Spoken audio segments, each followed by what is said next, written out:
What'd you think about The Fly from 1958? I really, really, really enjoy The Fly. For me, because I love 50s sci-fi. 50s sci-fi to me, and I'll talk about. I'm talking about the long 50s. Okay, in literary studies, we have this thing called the long 18th century, which is basically the restoration of the English crown to like the Victorian age. So it's the 1700s, or it's the 1660s through the 1830s or so. Mhm. And people call it the long 18th century just because the 18th century in literature is kind of boring, so they want to include more stuff. I assume. I don't know, but I'm going to talk about. I love the long 50s in science fiction because that's. I'm including the Twilight Zone, which started in the 50s but was mostly in the 60s. The Outer Limits, all that stuff, that 60s stuff. I think once we get to Star Trek, we're moving away from the long 50s. So I'm going from 50 to about 65 or so.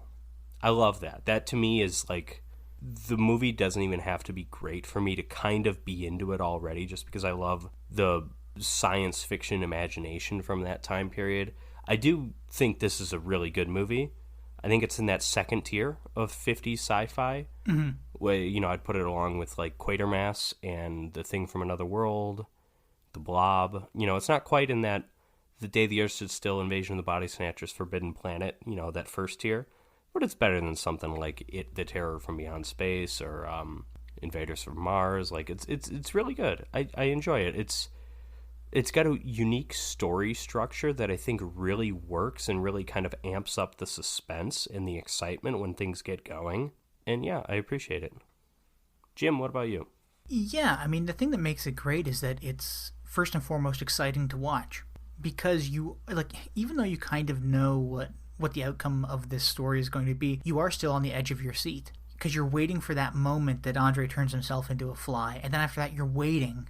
You're waiting to see it because even when Exactly. you kind of know that's what's happened, you haven't yet seen the beautiful monster mask.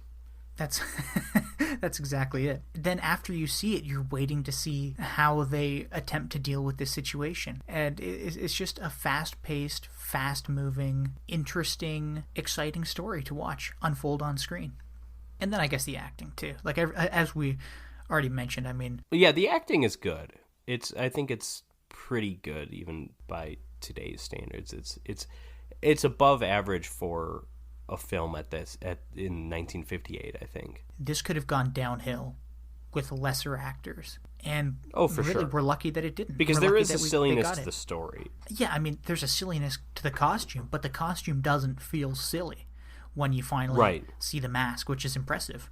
Yeah, admittedly the guy in the web looks a little silly. Maybe even more than a little, but Yeah, it's the end of the movie. I'm yeah, I'm here for it. I agree.